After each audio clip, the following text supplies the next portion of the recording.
Ce matin, nous sommes là et pour finir avec les pneumaticos, les dons spirituels. On ne peut pas terminer, mais on est obligé de suspendre pour aller de l'avant. On a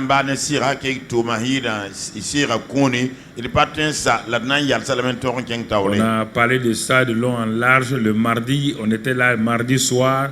Mercredi soir, on était là.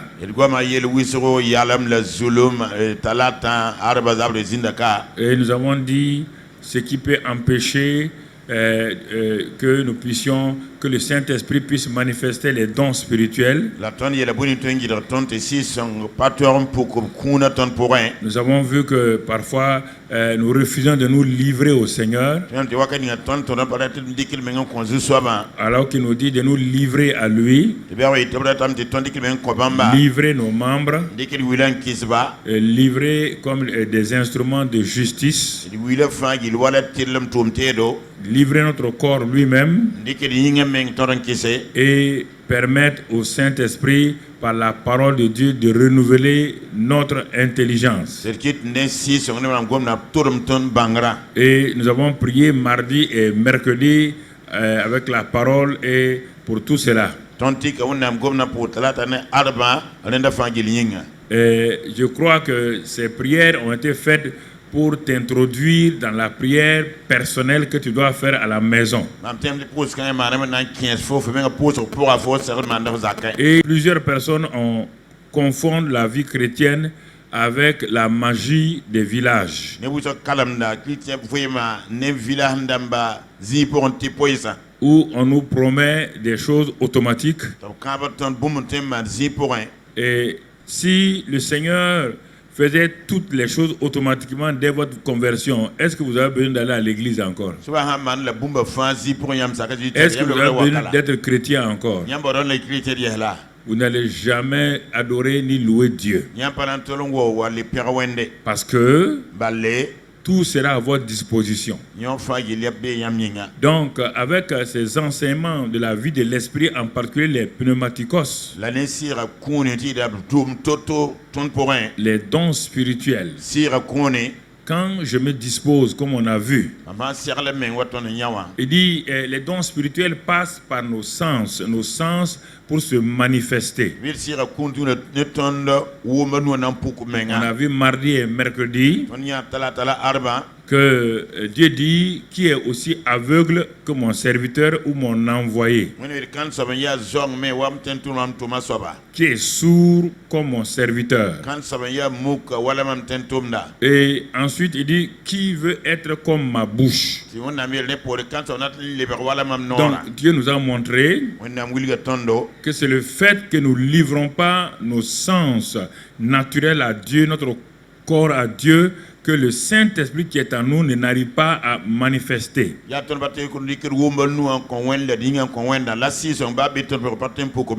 Nous sommes comme un robinet qui est donc bloqué par du sable et l'eau qui est envoyée par la société, l'eau n'arrive pas à passer, non pas parce qu'il n'y a pas d'eau, parce que nous avons un blocage dans le tuyau.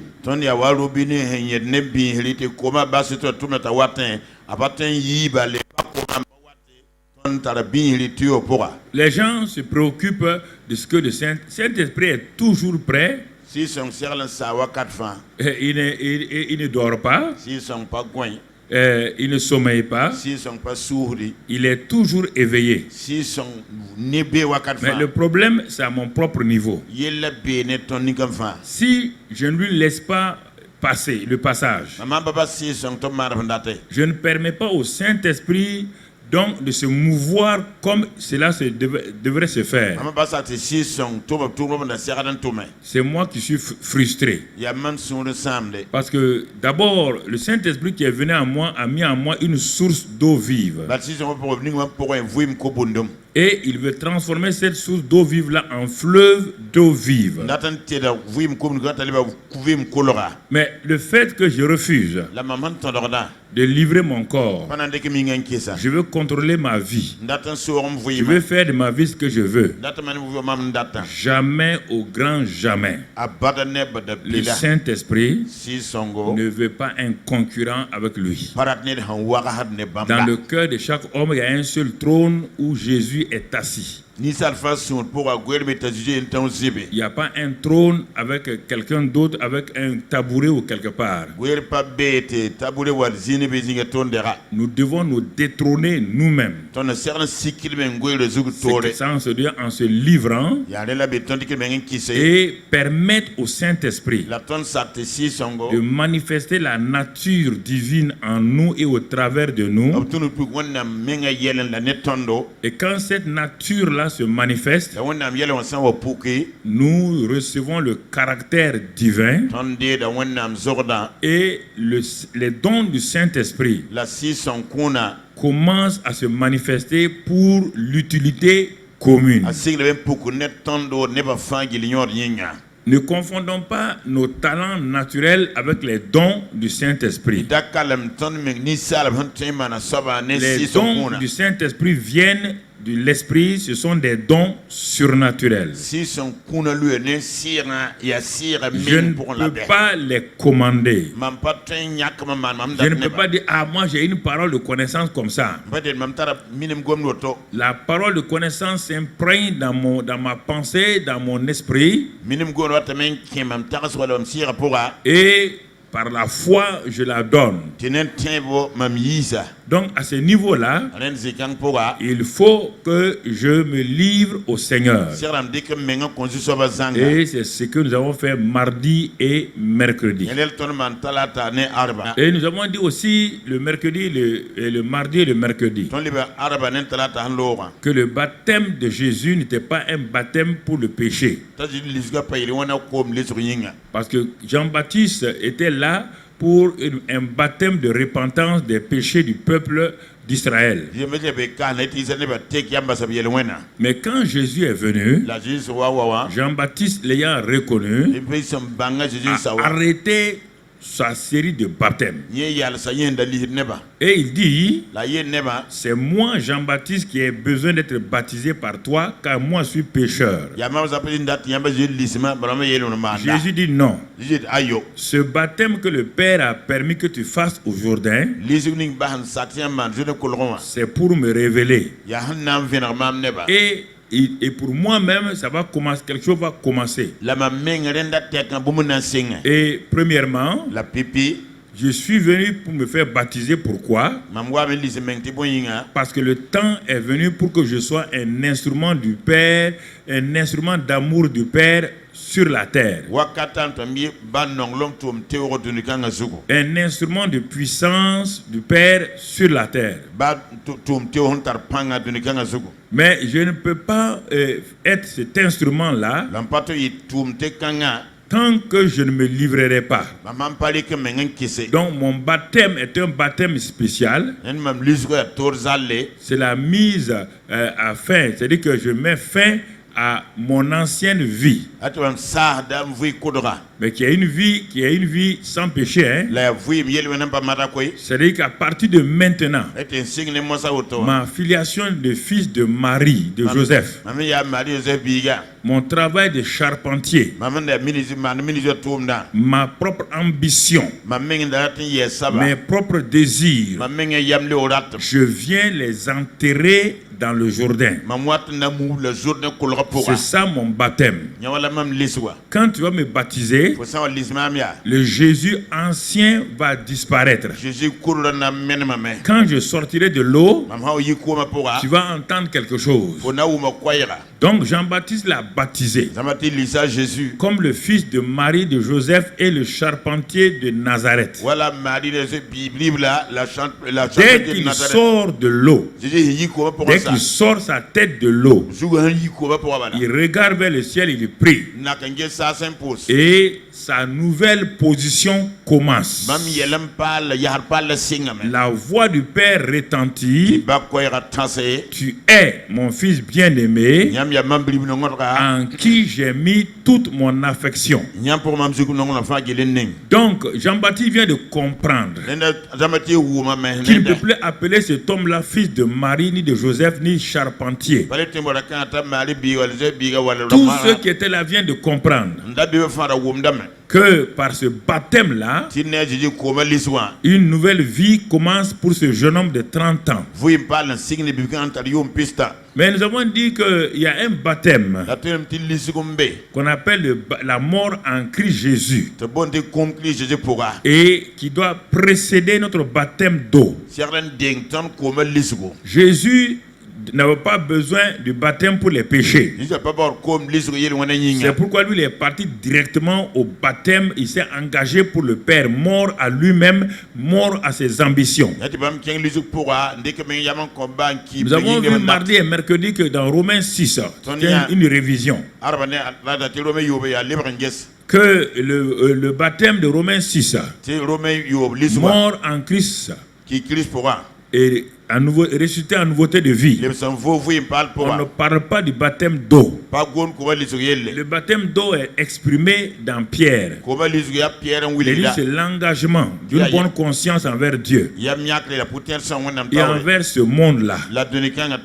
Avant d'aller au baptême d'eau, au nom de Jésus, il aurait fallu que tu meurs en Christ. Meurs à tes ambitions. Ce sont ceux qui sont morts qui passe par le baptême d'eau qui est un enterrement. Quelqu'un qui n'est pas mort, on ne peut pas l'enterrer. C'est pourquoi Romains 6, du verset 3 jusqu'au verset 7, parle de cette mort en Christ. Et c'est pourquoi beaucoup de gens sont baptisés d'eau sans être morts à eux-mêmes, sans avoir compris que d'abord la croix du calvaire, c'est leur propre mort. Quand on parle de ce baptême-là, c'est quoi dire à la théorie, doctrine des baptêmes. Ça, dans Hébreu, il y a plusieurs baptêmes. Il y a le baptême de la régénération. Il y a le baptême donc d'eau. Au nom de Jésus. Il y a le baptême du Saint-Esprit. Et il y a ce baptême-là, donc mort à soi-même. Et ça correspond à ce que Christ a fait à la croix du calvaire. Alors, quand nous comprenons ce baptême-là, notre vie chrétienne démarre dans la vérité. Si on n'a pas compris ça, on passe par le baptême d'eau, mais pas en tant que cadavre, en tant que quelqu'un qui se débat, en tant que quelqu'un qui est c'est pas moi, qui est évanoui, mais qui n'est pas mort. Et le baptême d'eau, c'est un enterrement. Et c'est pourquoi les grandes religions disent qui tu quittes leur famille. Tant que tu n'es pas baptisé d'eau, ils causent avec toi. Mais le jour que tu seras baptisé d'eau, au nom de Christ Jésus, même les grandes religions n'ont plus de contact avec toi. Ta famille dit que tu es mort à eux. Ils comprennent ce que ça veut dire. Donc, frères et sœurs, c'est ça que Jésus a fait. C'est ça qu'il nous demande de faire. Et nous avons vu que le Jourdain là a servi 3 fois à ce baptême-là. La première fois, c'est le baptême de Jésus.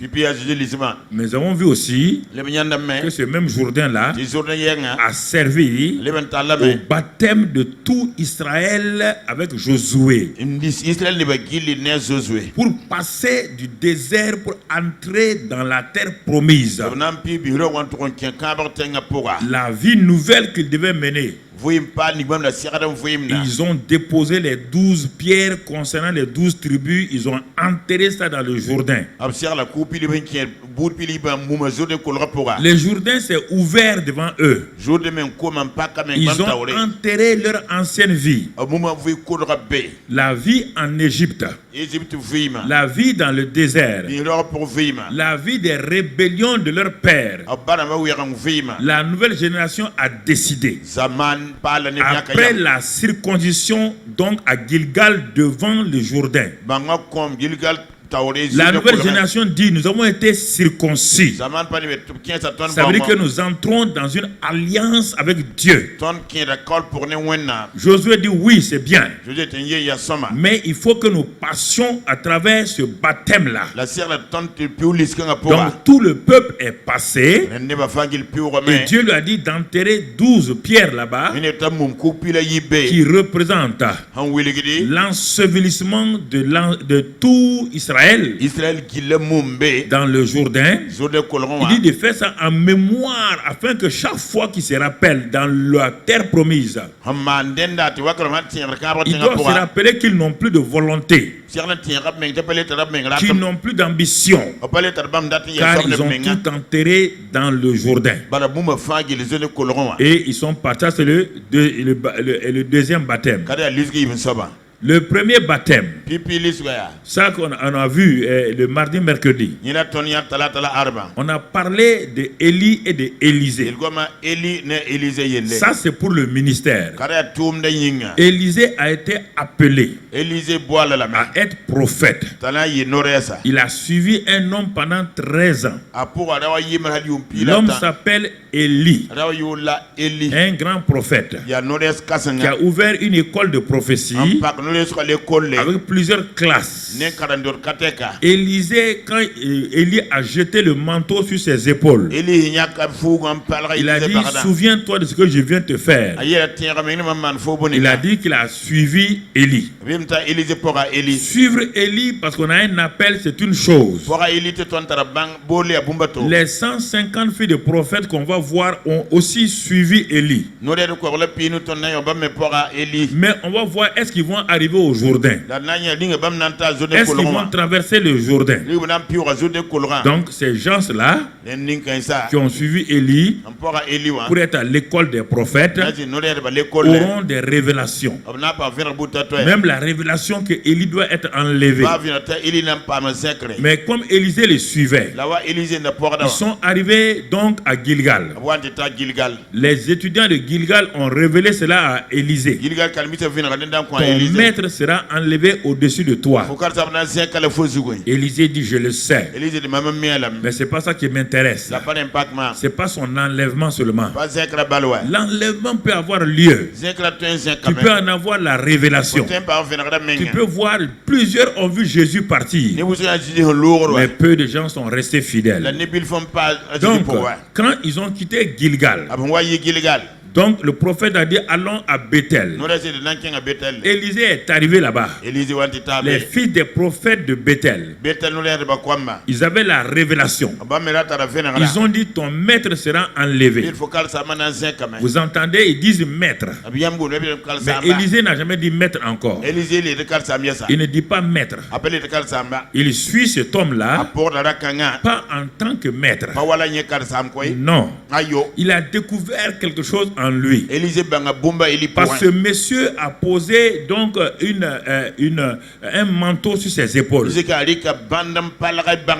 il a dit ce manteau-là t'appartient. Ce manteau-là doit être ton héritage. Donc dans la pensée d'Élisée, il ne suivait pas un maître. Car un maître n'a pas d'héritage. Un patron n'a pas d'héritage. Ce sont les papas qui ont des héritages. pour les fils. Mais les 150 prophètes suivaient Élie en tant que disciple, en tant qu'étudiant. C'est pourquoi il l'appelait maître. Quand ils ont quitté Bethel, après que Élisée ait compris ce qu'est la vie de Bethel, son père va l'amener à Jéricho.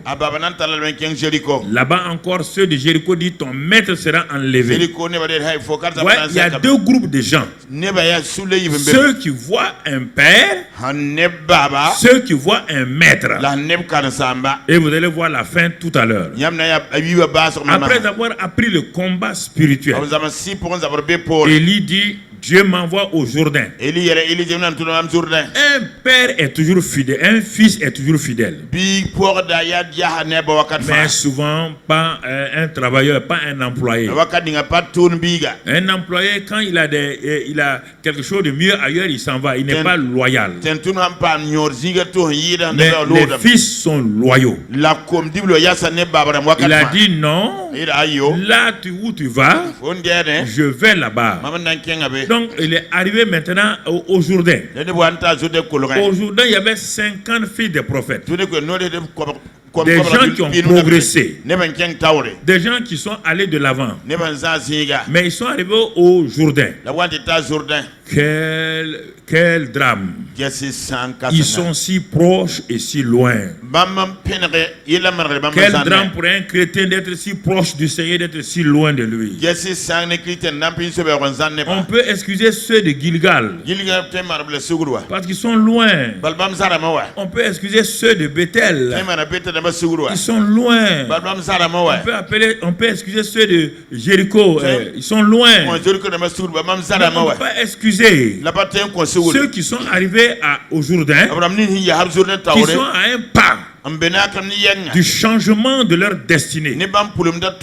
Chaque fois que l'on traverse le Jourdain, la destinée change. Jésus a traversé le Jourdain, sa destinée a changé. Josué a traversé le Jourdain, leur destinée a changé. Maintenant, tous ces gens-là, ils sont près du Jourdain. Et Élie enlève son manteau. Élisée regarde attentivement. Élie roule le manteau et il frappe le Jourdain. Il exerce son autorité de prophète seigneur du temps. Et le Jourdain s'ouvre. Il est entré. Ça veut dire que la destinée d'Élie va changer. La destinée d'Élisée va changer. Et la destinée des 50 là allait changer aussi. Les trois sont arrêtés. Élie a frappé. Il n'a pas fait une simple démonstration. Parce que c'était sa destinée. Tant qu'il ne passait pas là-bas, il ne serait pas enlevé. Donc Élie a travaillé sa propre destinée. Et il a ouvert la porte pour la destinée des autres. Dès qu'il est passé, lui sait que sa destinée est garantie. L'enlèvement est là. Il se tourne vers son disciple. Il dit mais toi, maintenant, moi il n'y a pas de problème. Je vais être enlevé. Il dit mais toi, que veux-tu de moi? Il a posé la question sachant ce que le jeune homme veut. Pourquoi Jésus a dit à Bartimée, il sait que le monsieur est aveugle. Que veux-tu que je fasse? Pourquoi il pose ces questions? Il veut que ton cœur, il croit que ta soif, ce que tu veux là, il veut l'écouter ta propre bouche. Ce n'est pas des prières pour prier. Il veut l'entendre. Il veut le réaliser. Que tu as bien compris. Mais Élisée lui dit, tu es mon père, non? Je veux l'héritage. C'est le manteau que je veux. Mais il n'a pas dit directement comme ça. Il dit, il sait que le manteau est lié à quelque chose. Il dit, l'esprit qui est sur toi là, ça fait 13 ans que je te suis. J'ai vu tes combats. J'ai vu tes larmes. J'ai vu tes difficultés. J'ai vu tes victoires. Les gens ne comprennent pas. Quand on suit un homme de Dieu, il faut le suivre, regarder tout. Les gens sont là. Ils pensent qu'un homme de Dieu, c'est un homme qui a la victoire en permanence. C'est faux. Mais Paul dit à Timothée la même chose. Paul dit à Timothée, tu me suis depuis longtemps là. Tu as vu mes combats, non? Timothée dit oui. Tu as vu quand j'ai failli mourir? Il dit oui. Tu as vu comment les gens m'ont trahi? Il dit oui. Tu as vu comment on m'a battu combien de fois? De 39 coups devant toi. On m'a frappé 39 coups. Il dit oui. Il dit c'est ça. Il dit c'est ça le ministère. Mais tu m'as vu aussi des victoires. Tu m'as vu engranger des victoires.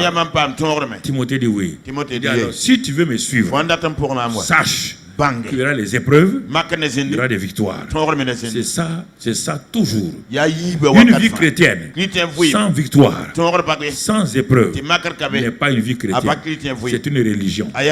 Une simple religion. C'est important que nous comprenions. C'est important, frère. Alors, maintenant qu'ils sont passés, les 50 filles des prophètes ont regardé que c'est dommage. Ils sont si près et si loin. Le Jourdain ouvert, leur destinée ouverte. Mais ils refusent de passer. Ils refusent de passer. Pas dans leur tête. Dans leur tête. Ils ne savent pas qu'il y a un manteau. Mais c'était pas le manteau va permettre à Élie d'être le Seigneur, le prophète Seigneur. Mais s'ils étaient tous passés, bien que Élisée va recevoir son manteau, eux aussi vont recevoir leur onction. Alors Élisée dit que l'esprit qui est sur toi, la double portion vient sur moi. Élie lui dit, c'est difficile, hein? Ce que tu demandes, c'est difficile. Mais si tu me vois partir, c'est ça. La foi voit toujours les choses. C'est pourquoi quand je vous ai dit, il faut que vos yeux s'ouvrent mardi. Il faut que vos oreilles s'ouvrent. La vie chrétienne, on ne peut pas y marcher comme un sourd. Non. On va prier, tu n'entends rien de Dieu. Tu ne vois pas ce que Dieu fait. Quand tu n'es au courant de rien. On va prier. Quand tu pries quoi? Jésus dit, je ne fais que ce que je vois faire au Père. Je ne fais que ce que j'entends. Je ne dis que ce que j'entends dit le Père. Donc tout ce que Jésus a fait là, il n'a rien fait par lui-même. Rien. Allez en Samarie, ressusciter Lazare, toujours. Quand il a dit, cette maladie n'est pas à la mort, il attendait que le Père parle. Le 4e jour, quand le Père a parlé, il est parti. Quand le Père parle, la foi vient. Quand le Père n'a pas parlé, je parle du don de foi. Sinon l'autre foi là, vous pouvez l'avoir par la parole de Dieu. Donc vous voyez, au moment où il marchait, je reviens à notre Élisée, au moment où il marchait, il avait les yeux fixés sur Élie. Et à un moment donné, Dieu envoie son char. Élie est enlevé. Quand Élie est enlevé, on entend pour la première fois ce qui était caché dans le cœur d'Élisée. Il dit mon père, mon père. C'est la première fois qu'il dit ça. Mais c'est parce que c'est dans son cœur. La bouche ne peut pas dire ce qui n'est pas réellement au fond du cœur. Les autres disaient maître. Lui, il ne disait pas maître. Il ne disait pas mentor. Dans son cœur, cet homme-là est son père. Car son héritage est dans ses mains. Son héritage est dans ses mains. Son héritage se trouve dans les mains d'Élie, qu'il va transférer. Ce sont ceux qui ont cette attitude-là, qui reçoivent. Ce n'est pas ceux qui disent non, papa, ou bien non. Non, je parle de respect. Je parle de foi. Il dit suivez-les. Regardez leur foi. Suivez-les. Regardez leur combat. Regardez-les. honorez-les au temps convenable. Le transfert va se faire. Mais si vous ne les avez pas honorés, rien ne se fera. Donc, en ce moment-là, quand il dit mon père, Élie partait avec le manteau. Le manteau n'est pas tombé automatiquement. Élisée dit, papa, ne pars pas avec mon héritage. J'ai besoin de mon héritage. Mon père, char d'Israël et sa cavalerie. Il y a deux choses ici. Non seulement tu es mon père, j'attends donc l'héritage, mais en même temps, c'est toi qui es toute l'armée d'Israël. Tu es le char, tu es la cavalerie, tu es la force d'Israël. Alors, si j'ai le manteau, tout de suite aussi, je vais prendre ta place. Je serai char, je serai aussi cavalerie d'Israël. Quand Élie a entendu ça, il a au moment où il partait, il a laissé tomber le manteau. Quand Élisée a pris le manteau, il ne s'est pas précipité. Il est toujours sous le manteau du père, du papa Élie. Il a pris le manteau, il avait ses propres habits, c'est-à-dire ses propres pensées, sa propre manière de vivre. Il a pris ça, il a déchiré. Regardez, lui aussi, il va passer par le Jourdain. Il va passer maintenant pour entrer dans son héritage. La première fois quand ils sont passés, il a accompagné le papa Élie dans son héritage, dans sa destinée pour partir. Maintenant qu'il a le manteau, il faut qu'il revienne. Il doit venir régner là où Élie a régné. Qu'est-ce qu'il fait? Il n'a pas encore la manifestation pour être sûr qu'il est un père, un fils authentique. Il dit, il roule le manteau que son père portait et il frappe le Jourdain en disant, où est le Dieu d'Élie? Il n'a pas dit je frappe le Jourdain. Il n'a pas dit au nom de Jéhovah. Il est toujours sous la coupe d'Élie. Bien que Élie soit parti, il est toujours sous sa coupe. Il dit, où est le Dieu d'Élie? Tout le ciel dit, ah bon? Il fonctionne, il honore son père là encore. Tout de suite, le Jourdain s'est ouvert. Tel père, tel fils. Le Jourdain s'est ouvert. Et il va de l'autre côté, il rentre dans son héritage. Et il commence par Jéricho. Il a fini Jourdain. Son papa l'a amené. Gilgal, tant. Si vous lisez la vie d'Élisée, il passe Jourdain. Lui, il fait l'inverse. Jéricho, il fait un miracle là-bas. Ce que son père n'a pas fait. C'est ça. C'est ça le résumé de mardi et de mercredi. Et notre titre ce matin est le feu du Saint-Esprit tomba. Calme-toi, écoute ça profondément. Et le feu du Saint-Esprit tomba. Ça c'est important. Parce que pour résumer tout ce qu'on a vu sur les dons spirituels. Alors, pourquoi nous parlons de cela? Parce que le psaume 50, verset 3 nous dit ceci. Psaume 50, verset 3.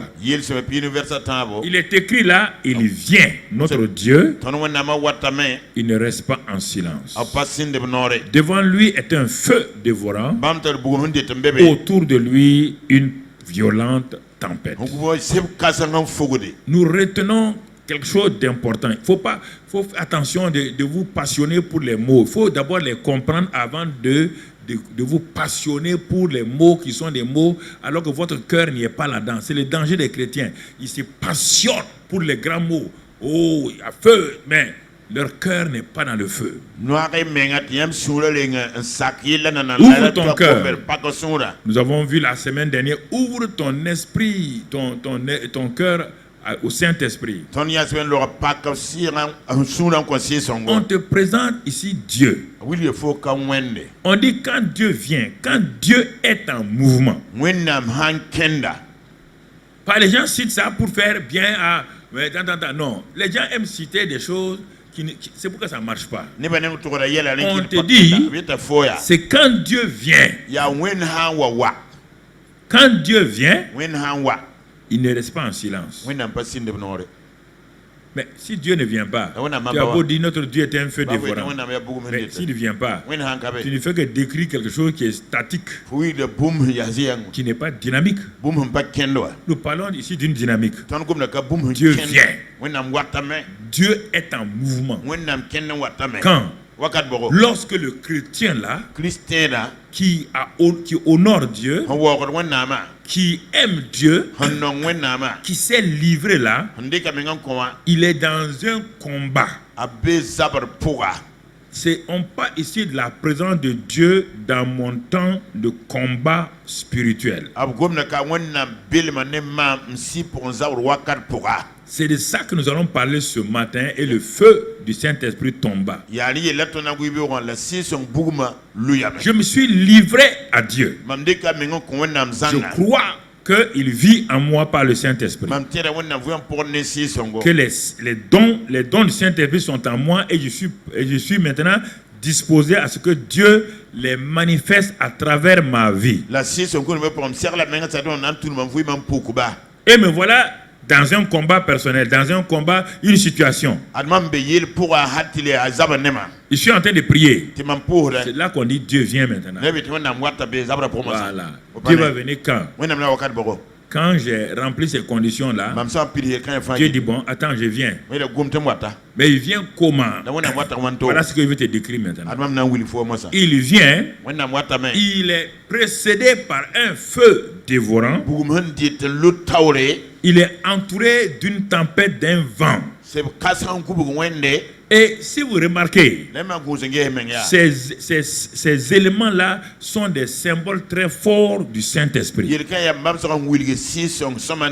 On dit le Saint-Esprit c'est du feu.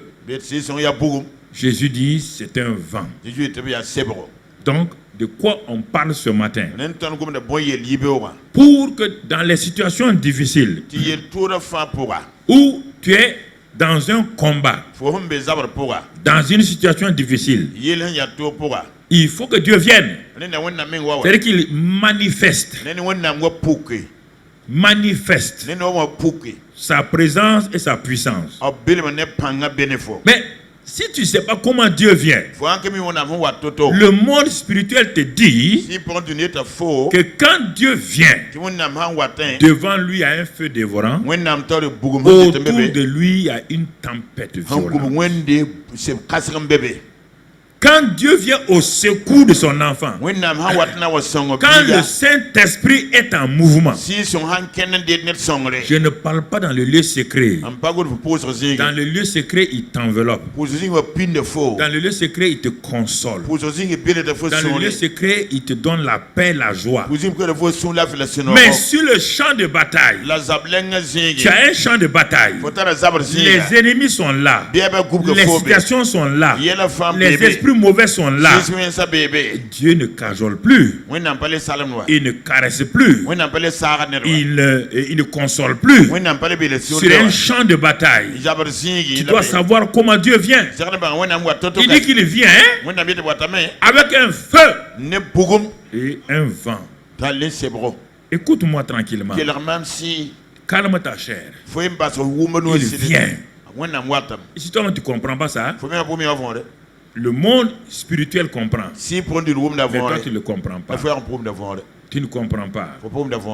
Tu comprends? Acte 2 maintenant. Regardons tous les deux éléments dans Acte 2. Verset 1 à 3. Le jour de la Pentecôte, ils étaient tous ensemble dans le même lieu. Tout à coup, il vint du ciel un bruit comme celui d'un vent impétueux. Et il remplit toute la maison où ils étaient assis. des langues semblables à des langues de feu leur apparut séparées les unes des autres et se posèrent sur chacun d'eux. Dans le psaume, on parle du feu, on parle du vent. Dans Acte 2, Nouveau Testament maintenant, on parle du vent impétueux encore, on parle du feu encore. Mais ce matin, on va retenir seulement l'élément de feu. Parce que si on veut faire les deux, c'est trop long. Parce que si on prend le vent, on doit décrire tout ce qu'il fait. Alors si on veut rester là, ça va être un peu difficile. On va prendre uniquement l'élément feu. C'est pourquoi on a dit le feu du Saint-Esprit tomba. Écoute, quand ce feu-là est venu, ce feu-là est venu pour qui? Il y avait 120 personnes. Écoutez, 120 personnes réunies dans une chambre haute. 120 personnes. Avec des milliers de personnes en bas de la chambre haute. Qui n'étaient pas des disciples de Jésus. Qui étaient venus pour une fête qu'on appelle la fête de Pentecôte. Et plusieurs ont refusé Jésus. Plusieurs ont insulté Jésus. À cause de ça, les 120 étaient là-haut, tremblotant comme des feuilles. Quand ils regardent par la fênêtre, ils voient des gens de toutes les 17 nationalités qui sont réunis, fêtant la fête de Pentecôte. Ils n'entendent pas Jésus. Ils n'entendent pas le mot Jésus. Ce sont des adversaires de Jésus. Pour que ces gens-là puissent aller, le Saint-Esprit n'est pas venu comme il vient en douceur. Il y a un combat qui est là en vue. Ils doivent agir. C'est pourquoi on dit dans le psaume 50 que Dieu ne vient pas en silence. Quand c'est le combat, il ne vient pas en silence. Les gens quand disent oui, mais moi j'aime quand tout est tranquille. Oui, ça c'est toi et ton père, vous êtes tranquille dans le lieu secret. Mais tant que tu n'es pas sur le champ de bataille, tu ne sais pas que Dieu vient avec violence. Dieu vient avec violence. Il faut bien comprendre ça. Alors, on voit ici, donc, ils sont là, ils ont prié tranquillement, et le Saint-Esprit vient par un vent impétueux et par un feu. Ils se divisent en langue de feu et se posèrent sur chacun d'entre eux pour faire d'eux des indomptables combattants, pour faire d'eux des témoins intraitables. Tant que tu n'as pas expérimenté cela, mon frère, ma soeur, tout le temps tu vas dire ah oui, voilà, mais c'était bon, Dieu est doux. Non. Tu ne connais pas Dieu. Quand il est avec toi, tu es son enfant. C'est comme ton papa qui est boxeur.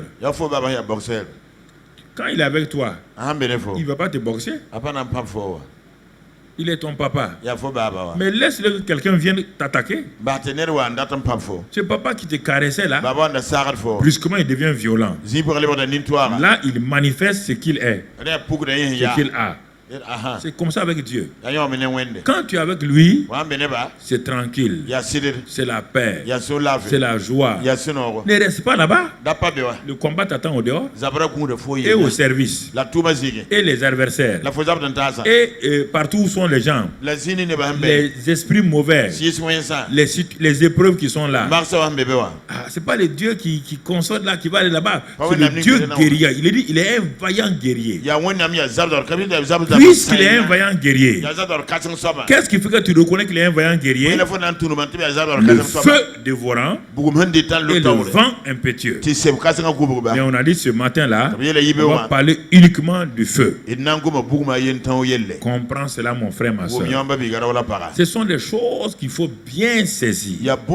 Ne saisis pas l'aspect spectaculaire, saisis l'aspect de profondeur. 120 personnes qui sont sous le joug. Et ce feu-là vient pour les libérer. Sur quel joug ils sont? Je vous ai dit le jour de la Pentecôte, il y avait au moins 16 nationalités à cette fête-là. Si vous avez lu dans Acte 2, vous le trouverez. Des milliers de gens. Et ils sont 120. Et leur maître leur a dit qu'ils doivent gagner le monde. Quand ils entendaient les bruits des gens en bas, ils savaient quoi? Quel était le premier joug qu'ils avaient sur eux? Le joug de la peur. Voici mon frère, ma soeur. Le joug de la peur est sur toi. C'est pourquoi tu n'arrives pas à ouvrir ta bouche pour parler aux gens. Les 120 la priaient entre eux, mais ils n'ont jamais témoigné à ceux qui sont en bas. Ils ne peuvent pas le faire. La peur est sur eux.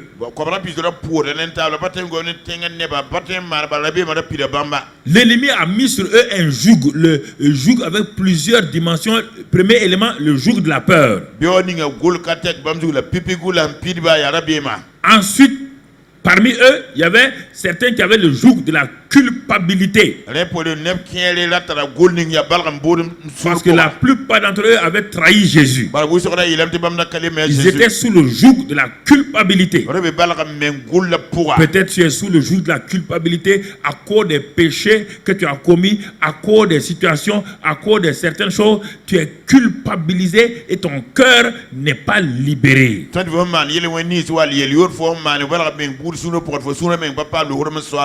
Quel était le joug qui était sur certains parmi les 120 encore? Certains étaient sous le joug de l'incrédulité. Ils n'arrivaient pas à croire encore que leur maître là, il est ressuscité et il est parti au ciel. L'incrédulité était là.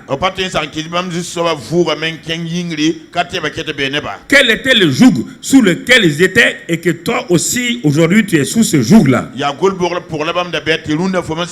C'est le joug de l'amertume, de la rancune. Même quand Jésus était là, ils discutaient entre eux. Chacun voulait se positionner. Il est parti maintenant. Alors il n'ose pas se regarder.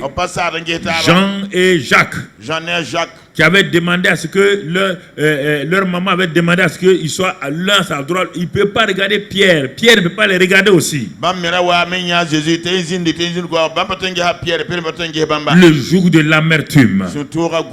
Le joug de la rancune. Est-ce que tu n'es pas là ce matin? Tu n'es pas en contact avec nous ce matin avec ces différents jougs-là? Le joug de la jalousie. Ces 120 étaient en train de prier. Mais ça ne peut pas aller de l'avant.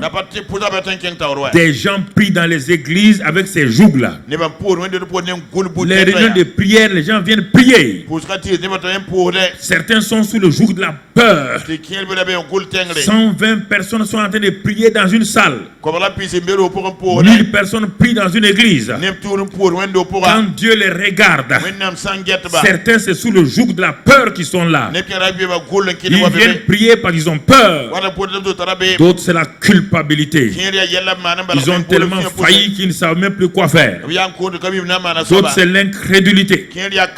D'autres c'est l'amertume, la haine, la rancune. D'autres c'est la jalousie. Comment voulez-vous que ces gens-là puissent conquérir le monde? Comment voulez-vous qu'une église sous ces jours-là puisse envahir le monde? puisse amener les gens à Christ. Comment voulez-vous qu'un chrétien, sous ces différents jours-là, puisse agir et aller témoigner? Voici l'image de l'église moderne.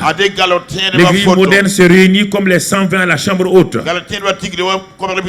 Ils font beaucoup de choses à la chambre haute. En ce temps, le monde se perd à leurs pieds. Les milliers de gens étaient en bas se perdant. Et ils sont là-haut en train de prier.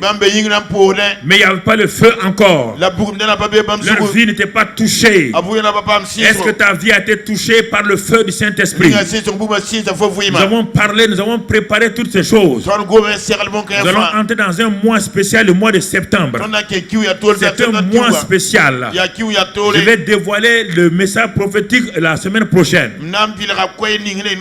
Le mois de septembre est un mois spécial. C'est pourquoi ce message de ce jour va te préparer à cela. On a parlé des pneumaticos. On a parlé des dons spirituels. On a parlé de toutes ces choses-là. Mais mon ami, il y avait un groupe là-haut. Il y avait le monde en bas.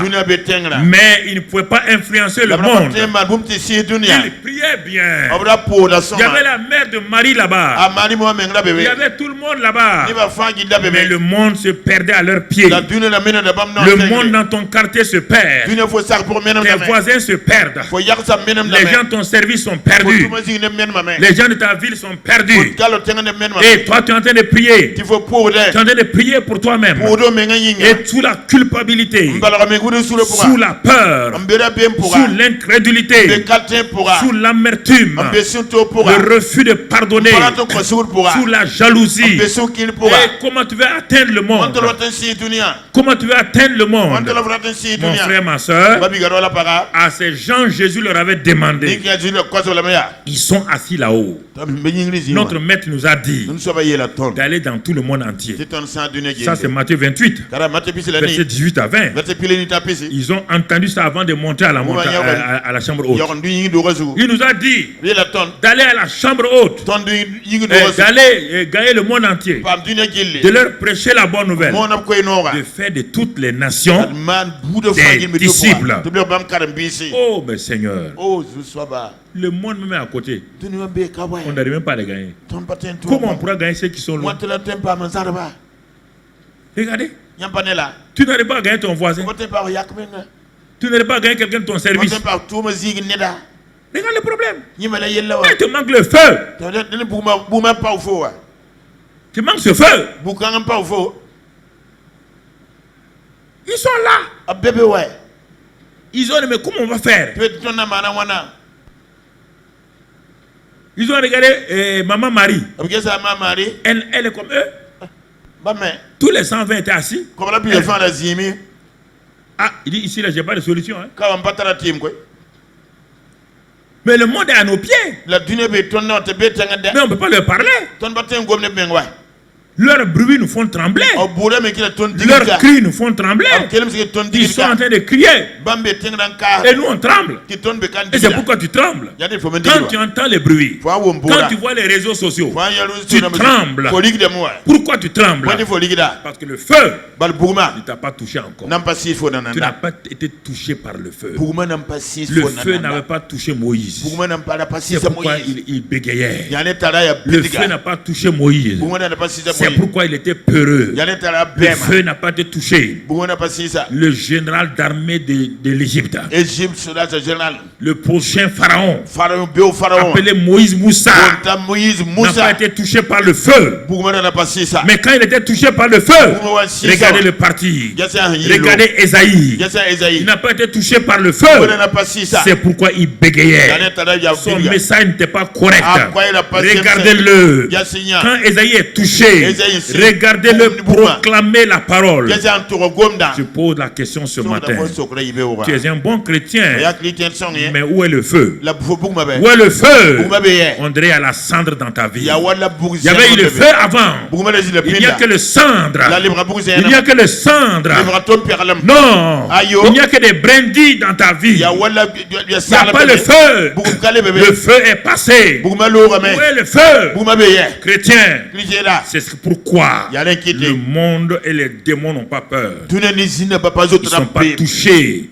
C'est pourquoi les démons te visitent la nuit. Les démons te créent des problèmes à tout moment. C'est pourquoi tu as peur des sorciers, des soi-disant sorciers. Tu as peur des féticheurs. Parce que tu n'as pas eu le feu. Il te manque le feu. Il te manque le feu. Il te manque le feu. C'est ce feu-là. Tu comprends? Et brusquement, le Seigneur a compassion d'eux. Le Seigneur n'a pas d'attendre 10 jours. Il allait attendre seulement. Mais quand le Seigneur les a vus priant dans la misère, quand il les a vus qu'ils sont là-bas, ils ont peur de descendre parce qu'il y avait la foule en bas.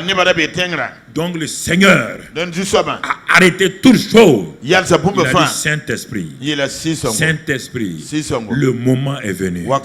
Ces peureux-là, ces gens culpabilisés là, remplis de terreur, ces gens-là qui sont des jaloux, regarde-les comment ils se bagarrent tout le temps. Regarde leur incrédulité, leur incapacité de pardonner même ceux qui leur ont fait du mal. Ils traînent des amertumes dans leur cœur 2 ans, 3 ans vis-à-vis de leur mari, vis-à-vis de leur femme, vis-à-vis de leur père, vis-à-vis de leur mère. Ils traînent des impossibles de pardonner leur propre mère, de pardonner à leur propre mari, de pardonner à leur propre femme. Impossible de pardonner à leur propre frère. Comment Dieu peut-il travailler avec des gens qui sont liés sous le joug? Ces jougs-là. Regardez vos vies. Regardez vos vies.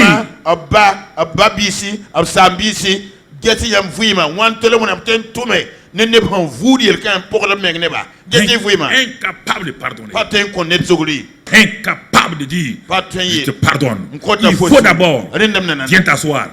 Viens me dire tout ce que tu as fait. On va discuter. Après, je vais te pardonner. Ça, c'est pas un pardon. Dieu ne t'a pas pardonné. Il ne t'a pas dit viens me voir.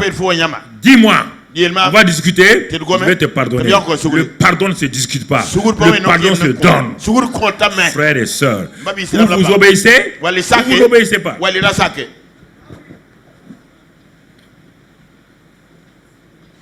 L'homme qui devait des milliards à son chef, il a dit je ne peux pas payer. Il n'a pas discuté. Qu'est-ce qu'il a fait? Il dit bon va. Mais quand lui il a pris l'autre, il voulait discuter. Il l'a jeté en prison. Le chef lui dit quand tu ne pardonnes pas là, quels que soient les justificatifs là, tu es entre les mains des bourreaux. Tu es entre les mains des bourreaux. Et voici que le jour de la Pentecôte, le ciel s'ouvre. Le Saint-Esprit descend. Mais il descend avec quoi? On a retenu un seul élément, le feu. Le feu. Quand le feu là descend,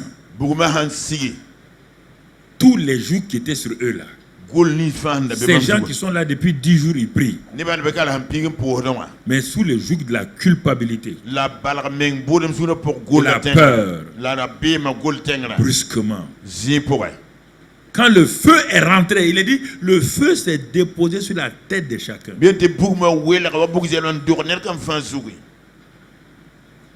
Pas le Saint-Esprit lui-même d'abord.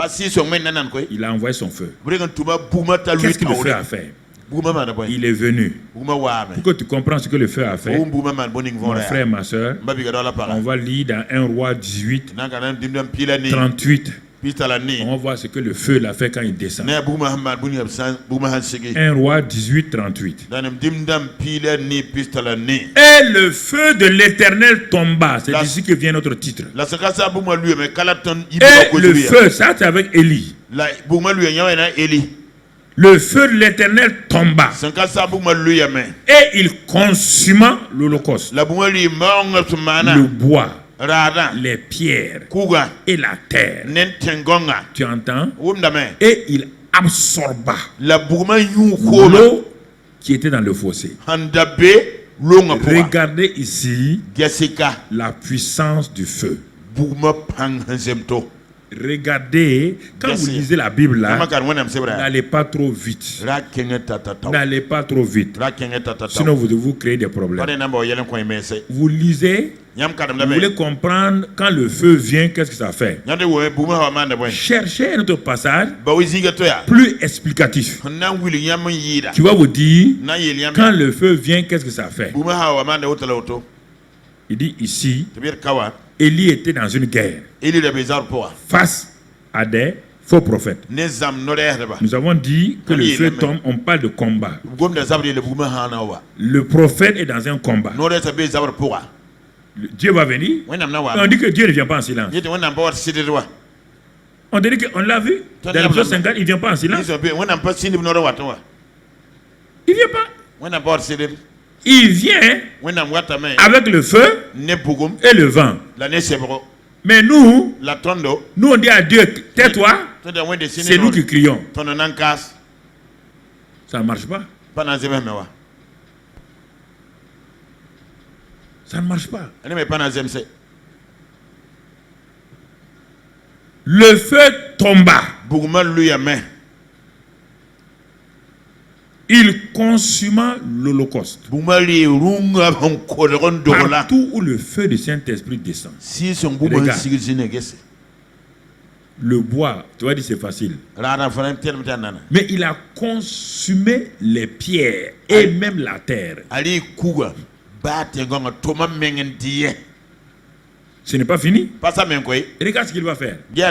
Normalement, quand l'eau et le feu se rencontrent, c'est l'eau qui domine le feu. Mais dans le combat, il absorba l'eau qui était dans le fossé.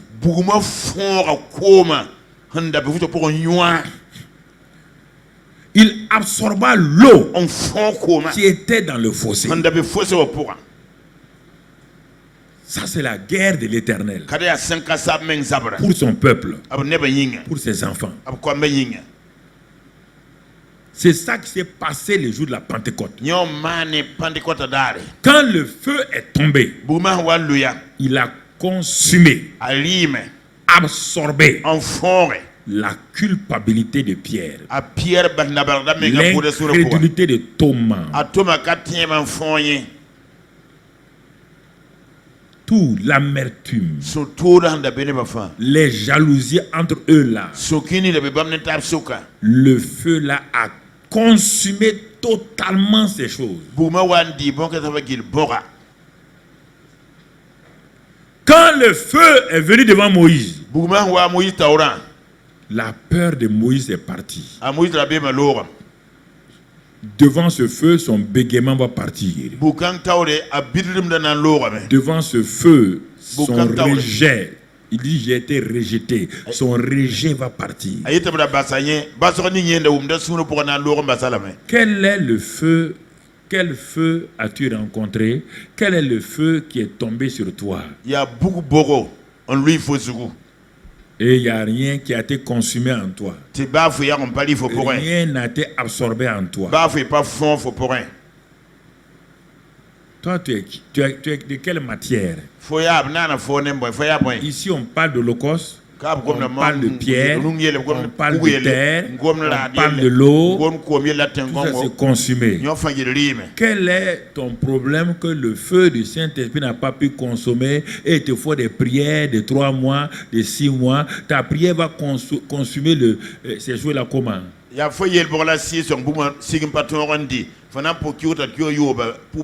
te pose la question.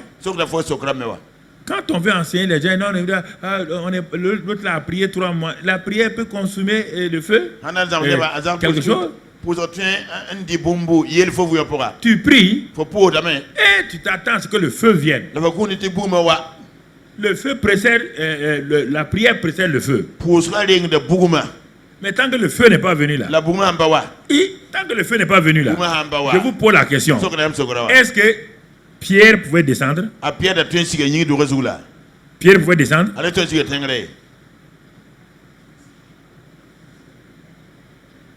Ils allaient rester là-haut jusqu'à ce qu'il y ait ça là. Par Jésus les a prévenus dans Luc 24. Jésus yɛrɛ bila Luc plus la nase. Il dit allez attendre jusqu'à ce que. Kɛngɛ tigi halen te tare. Ceux qui pensaient que bon, ça fait 3 jours qu'on prie maintenant. Pierre dit, viens mon gars. Il était à la chambre haute, là-haut. Là. Il prenait met des gens un à un. Il regarde en bas là. Il y avait la foule qui criait. À part Jésus. À mort Jésus. Il dit, tu entends non? Il dit oui. Ah bon. Jésus a dit quoi? D'attendre jusqu'à ce que nous soyons revêtus de quoi? Du feu. Tu as le feu sur toi? Non. Mon ami, restons tranquilles. Tu comprends? La vie chrétienne, c'est une vie surnaturelle. Une vie surnaturelle ne peut pas dire une vie spectaculaire. Une vie surnaturelle, ça veut dire une vie qui ne dépend pas de toi. Mais que toi, tu présentes ta vie naturelle à Dieu. C'est pourquoi dans le mot surnaturel, il y a le mot sur. Et le mot naturel. Le naturel, ça c'est toi. Et le sur là, ça c'est Dieu. Le naturel va te cacher. Le naturel va attendre Dieu. Le naturel va supplier, va prier. Et le sur là, c'est le feu qui va venir là. C'est le feu qui va venir. Quand le feu est tombé, mon frère, il a consumé et absorbé. Garde bien ces deux verbes-là. Quand tu lis la Bible, tu passes vite. Tu lis les phrases. Tu ne t'arrêtes pas. On dit il a consumé et absorbé.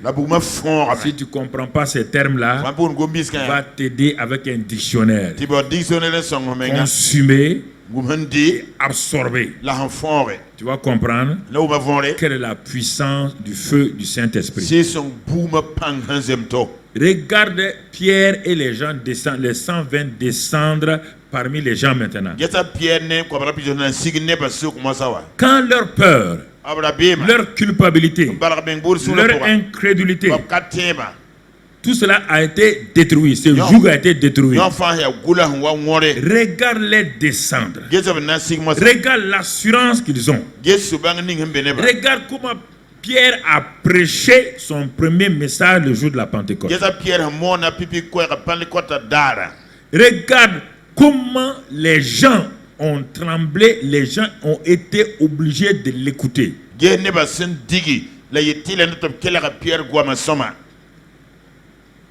ont été obligés de l'écouter. Mais c'était quand les gens ont vu Pierre, dit mais c'est pas le monsieur qui a régné Jésus là. Oui, c'est lui. Mais pourquoi? Où il a eu cette assurance? C'est ce qui c'est le bruit qu'on a entendu là-haut là.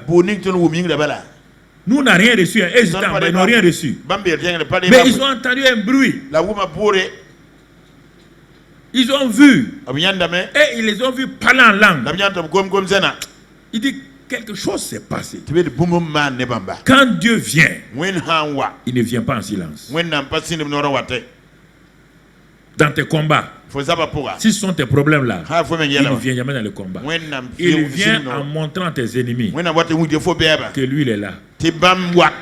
Il montre, il vient en disant à tes ennemis, tu n'as pas le droit de toucher mon fils, ma fille. Ça c'est n'importe qui. C'est n'importe qui ça mon frère. Quelqu'un qui a un fils et tu as des armes et il est en danger, quand tu viens, tu t'équipes de telle manière que plus jamais ceux qui veulent toucher ton fils là, ils n'osent plus le toucher.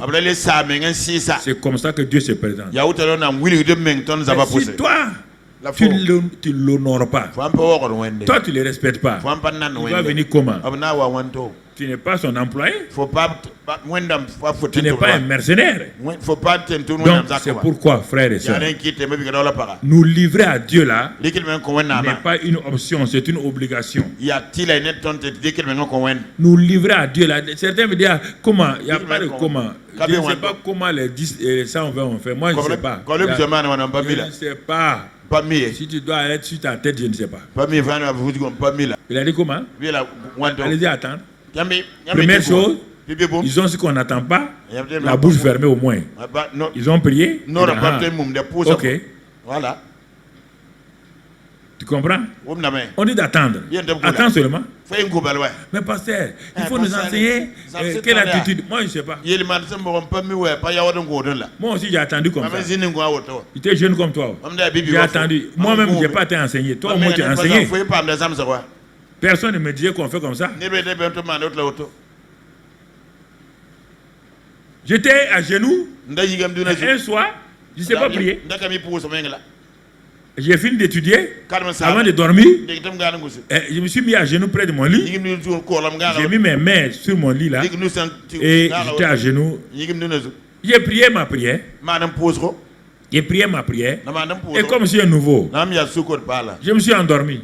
La tête sur le matelas là. Et je me suis réveillé. Je ne me suis pas réveillé parce que je me suis réveillé. Quelque chose m'a réveillé. C'est quelque chose, c'est quoi? Tout mon corps était comme il brûlait. Et quand j'ai ouvert les yeux, je voyais que je parlais une langue. Tout mon corps, pendant une semaine, tout mon corps était comme ça. Je n'ai jamais compris ce que c'est. C'était un lundi soir.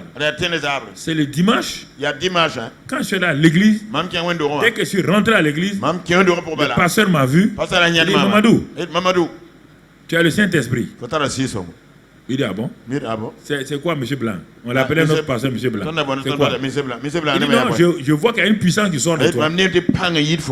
Ah, j'ai dit, ah. Là, j'ai eu le courage. Je lui ai dit, ah, lundi nuit, là, je suis allé prier. J'étais en train de prier dans ma chambre d'étudiant. J'ai posé ma tête sur mon matelas, je priais. Et je me suis endormi. Et je me suis réveillé. Il dit, c'est ça. C'est ça. C'était le baptême du Saint-Esprit de feu. Tout mon corps là, mon corps était traversé par le feu. Et tout de suite, les dons ont commencé. Les dons ont commencé. Sans que je ne demande. Les dons ont commencé. Donc tu vois, si tu ne veux pas te livrer, si tu veux des prières seulement que Dieu te donne ceci pour te garder, te protéger, Dieu va te donner ça. Mais son trésor là, il ne veut pas te donner. Tu auras ce que tu veux. Parce que Dieu a un but quand il donne le Saint-Esprit. C'est pourquoi les gens qui sont en bas là, regarde-les. Ils sont descendus. Ils n'ont pas demandé de moto. Ils n'ont pas demandé de haut-parleur. Ils n'ont pas demandé quoi que ce soit. Ils sont descendus. À la foule là, Pierre a élevé la voix. Il a prêché. 3000 âmes ont été converties. 3000 âmes. Ça veut dire qu'il y avait des dizaines de milliers de gens. 3000 âmes.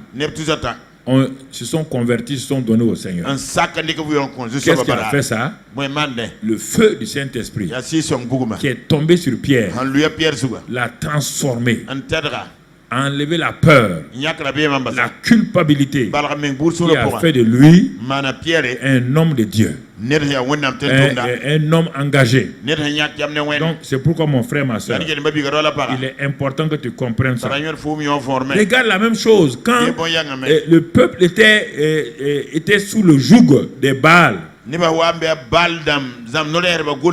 On retourne dans 1 roi 18, là on fait le parallèle avec Actes et puis 1 roi 18. 1 roi 18 verset 19. 39 maintenant. Quand tout le peuple vit cela, il vit quoi? Ni ba fa wa nya ni obia boy. Ils ont vu le feu tomber Obia buguma hanjing lan lui. et consumer. La buguma li. Quand le peuple vit cela, Ni ba wa ya ils lewa. tombèrent sur le visage et dirent, Ablu même yele. c'est l'Éternel qui est Dieu. Ya 5 sabe ya wende. Donc, écoutez, frères et sœurs, Quel ba bisra ba paraba. vous ne pouvez pas, les gens disent que Ah. le feu de Dieu va tomber ici là. Wenda bu na lui aka. Il y a des inconvertis ici. Ne be kam kam ya Jésus là. Hein? Hein?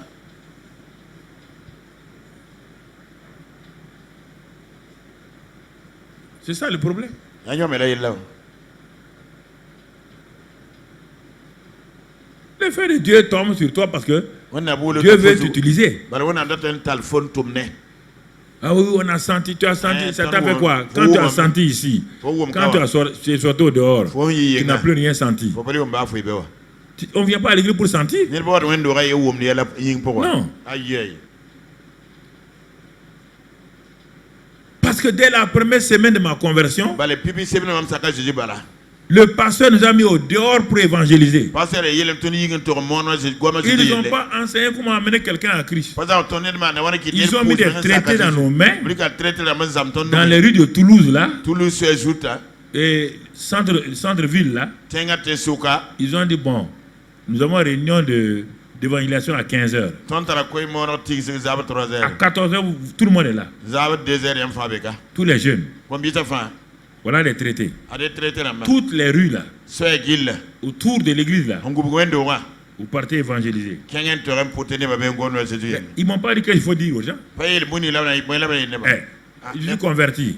Na saka J'ai invité les gens Mamanda bona ne ba. à venir à l'heure. Certains nous insultaient, Kenda tout da ton. certains riaient de nous. Kenda la da ton. C'est ça que tu ne veux pas subir là. Yela fo bara Tu to crois que tu es trop grand pour qu'on se moque de toi. Otano ya Ok. kaza tabi ya alfo Jésus yinga. Dieu dit, si tu as honte de moi, je aurai honte de toi. Dire fo net hanzu mam Le nyande jour de ton épreuve là, il a honte de Fo toi. maka dalo zota nyande. Il va te dire aussi, Na le fo me ya.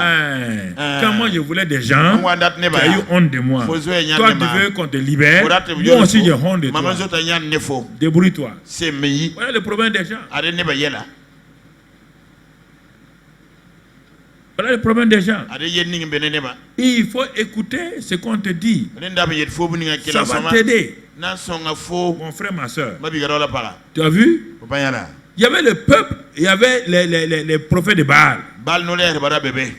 Le feu a fait la différence entre Élie et les prophètes de Baal. Buguma welga eli tore nezam abal no le ba tore. Le feu a fait la différence entre l'Éternel et les Baal et les Astartés. Buguma welga senka saben ya sob tore ne bal astate namba. Parce que le défi d'Élie, c'était quoi? Bala eli makra ya boy. Le Dieu qui va répondre par le feu, Wenna ningla le konem c'est buguma. lui qui est Dieu. Nye sob la wenna.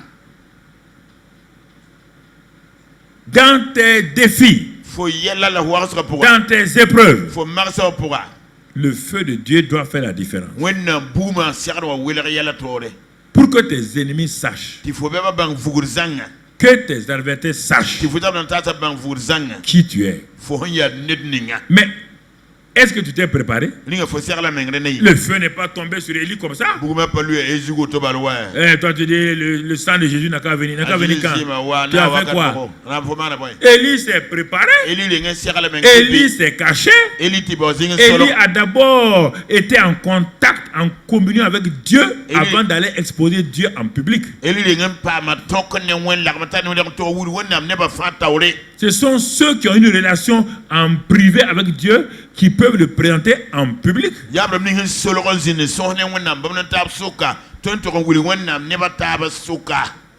Comment tu peux présenter Dieu publiquement si tu ne le reconnais pas en privé? C'est le problème. C'est pourquoi certaines femmes ont honte de présenter leur mari en public. Il y a des hommes qui ont peur de présenter leur femme en public. Quand ils vont en public, il fait tout pour aller à gauche, sa femme va à droite. Pour qu'on... Non.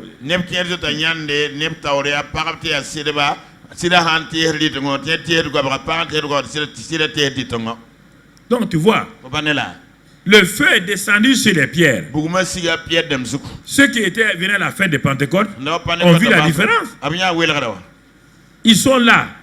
Ceux qui conduisaient les prières à la Pentecôte, là, il n'y a aucune différence. On va prier, c'est la Pentecôte. Oui, c'est la période de ceci ou cela. Jéhovah, Jéhovah. Il disait des bonnes phrases. Il n'y avait aucun résultat. Les 120 sont descendus. Quelques phrases, tout a été bouleversé. Leur Pentecôte a été bouleversée. C'est ça la différence. Quand quelqu'un est revêtu de feu, il fait la différence où il va. Si vous n'avez pas faim et soif de la présence de Dieu en privé, vous n'allez pas vous attendre au feu de Dieu en public. Élie a demandé le feu en public parce qu'il connaît Dieu en privé. Il avait la communion avec Dieu en privé. Il l'a défié en public. Il l'a défié en public. Quand nous sommes partis à Bobola, j'ai défié les gens publiquement. Ils ont dit qu'ils ont enterré un bœuf pour que je meure. Quelqu'un de mon équipe meurt. On avait loué toutes les radios FM de Bobo de la Source. Je prêchais à la même heure sur toutes les radios FM de Bobo. Et ça a énervé les gens. Certains groupes de gens étaient énervés. Et un jeune qui est venu me dire qu'ils ont enterré dans le quartier là-bas, leur quartier là, que la pluie va venir. La pluie va venir. Ils vont provoquer la pluie. Ce n'est pas un hivernage. Ils vont provoquer la pluie. J'ai dit au jeune homme là, merci pour l'information. On était en bas, on logeait en bas. J'ai dit au groupe qui était là, on va monter au premier étage. Comme vous ne croyez pas en moi, là, vous ne croyez pas, vous me suivez, vous croyez que je suis un pasteur. Vous ne savez pas que je suis en connexion avec Dieu. On est monté dans ce quartier-là, donc on est allé, je me suis tourné vers l'est. La pluie vient là-bas. J'ai ouvert ma Bible à Josué. Josué a arrêté la lune et le soleil. J'ai lu ça. J'ai dit à ceux qui étaient là, Madame Chevalier, les autres, vous avez lu, il dit oui. Regardez ce que je vais faire. J'ai levé ma main devant eux. Si j'ai été envoyé par Dieu à Bobo pour prêcher, ils n'ont qu'à enterrer n'importe quoi. J'ai dit la pluie là, ils sont capables de lever la pluie. Je ne vais pas empêcher la pluie. J'ai dit à la pluie, tu vas pleuvoir à Koko, à Djaradougou, Farakan, Djaradougou, tu vas pleuvoir à Sikatosira. Je t'interdis pluie d'arriver au stade. Mais non, mais vous n'avez pas de... Mais, parce que j'ai prié depuis le matin. J'ai prié le matin. Toute la journée, j'ai prié. J'étais en connexion avec Dieu en privé. En public, je vais le démontrer. Vous ne voulez pas être avec Dieu en privé. Vous ne prenez pas du temps avec Dieu en privé. Comment Dieu va vous accompagner en public? Dieu aura honte de vous en public. Vous avez eu honte de lui en privé.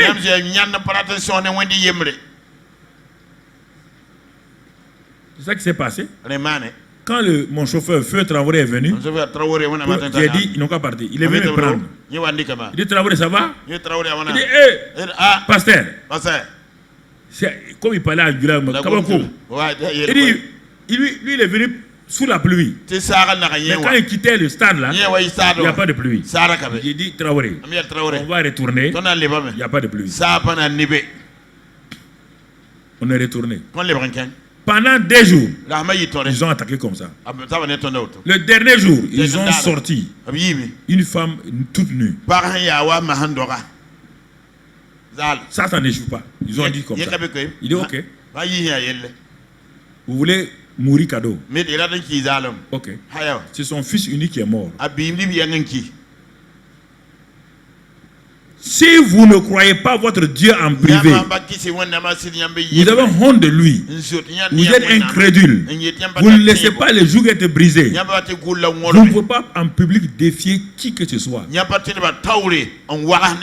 gens vont vous ridiculiser. Les gens vont vous faire peur. Vous allez oublier courir, pasteur. Pasteur, il y a un sorcier derrière moi. C'est moi ton chasseur de sorciers. C'est un chasseur de sorciers. Tourne-toi et puis chasse-le. Toi, jamais toi tu n'es derrière un sorcier, c'est tout le temps les sorciers derrière toi. Ça, c'est quel chrétien ça? Tout le temps, c'est quand toi tu cours, c'est les armées ennemies qui sont derrière nous. Toi, courez derrière les armées ennemies. Hein? Donnez-nous des renseignements, des informations qu'aujourd'hui on a couru derrière les armées ennemies. Voilà leur cadavre. Voilà. C'est ça. C'est tout ça le secret. Les gens n'ont pas confiance en Dieu. Voici le vrai problème. Voici. Le feu du Saint-Esprit tomba. Le peuple revenait à Dieu. Les gens disent c'est l'Éternel qui est Dieu. Quand Dieu intervient, c'est pour que les gens sachent que lui il est Dieu. Il est jaloux de ça. Il ne vient pas satisfaire nos passions. Il démontre sa puissance pour montrer que lui il est Dieu. Il n'y a aucun changement en lui. Mon frère, ma soeur, quand on regarde dans le livre de Juge 15, Juge 15, une autre situation. Donc, Juge 15. Je résume ça avant qu'on mette le verset. Il s'agit d'un jeune homme appelé Samson. Un jeune homme qui a été donné par Dieu à son père, à sa mère, pour libérer le peuple de la main des Philistins.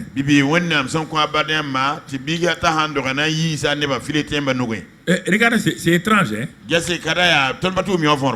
Voilà un jour, les Philistins viennent voir les parents de Samson, donc les habitants les Israélites. Parfois c'est bizarre. Il dit bon, voyez, voilà. On ne va pas faire la guerre. Hein. Le problème là, c'est votre Samson là. Sinon, nous, on n'a pas de problème avec vous. Vous voyez comment l'ennemi vous aveugle? Si vous nous livrez votre Samson là, on signe un traité de paix. On signe un traité de paix. Plus jamais on va vous attaquer. L'ennemi est toujours un menteur. Si vous connaissez ses desseins et vous devez les connaître, il vole, il détruit, il égorge. Toujours quand il fait un traité de paix, c'est du mensonge. C'est pour mieux vous avoir. Mieux vous avoir. Ah, les gens ont dit c'est vrai. Hein? Mais vous mettez qu'un seul meurt que tout le monde meurt. C'est comme ça qu'ils ont fait avec Jésus. Vous mettez qu'un seul meurt pour tout le peuple. Comme ça on est tranquille. Ils sont allés voir, ils ont envoyé 3000 personnes aller voir Samson. On pourrait envoyer 2 personnes le voir. Ils ont envoyé 3000. 3000 délégués de 3000 Israélites. Délégation israélienne. Composée de tous les compartiments. Les sacrificateurs. Tout. Les jeunes. Les enfants. Donc, groupe Ruth. Groupe Sarah. Groupe Caleb. Tous les groupes là sont partis. Cana plus fin. Cana. Comme ça, il saura que c'est sérieux. L'affaire est sérieuse. quand Samson les a vus venir, il dit mais il y a quelle fête? C'est pas fête, hein? C'est pas fête, hein? Il faut que tu comprennes. Nous on est là tranquille. Samson dit vous êtes tranquille avec les Philistins. Non, ils sont venus nous dire à quoi de toi là ils font bagarre. Et qu'est-ce qu'ils ont dit? Ah, nous on va te lier. On va te lier pour te livrer. Vous imaginez? 3000 personnes qui lient quelqu'un. Ça, ils l'ont lié. Lié. Et puis, ils ont pris leurs propres parents qui doivent les délivrer. Ah, si vous ne connaissez pas le cœur de l'homme, leur propre fils, ils l'ont lié. Ils sont allés le livrer. Ils sont allés le livrer. On retourne dans... Qu'est-ce qui va se passer? Juge 15.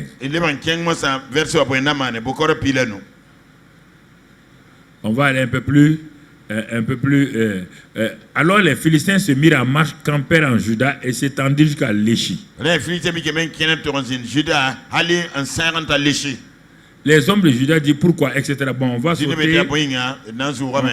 va sauter pour aller jusqu'au verset 18-19.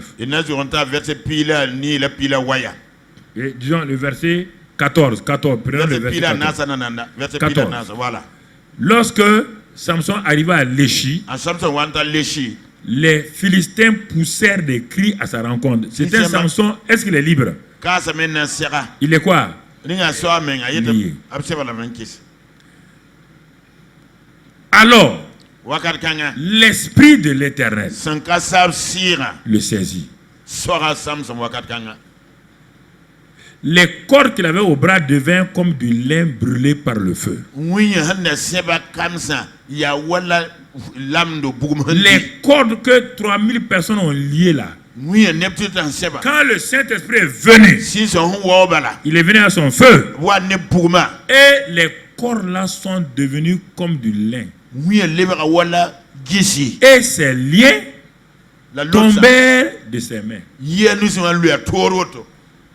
C'est ça le jour de la Pentecôte.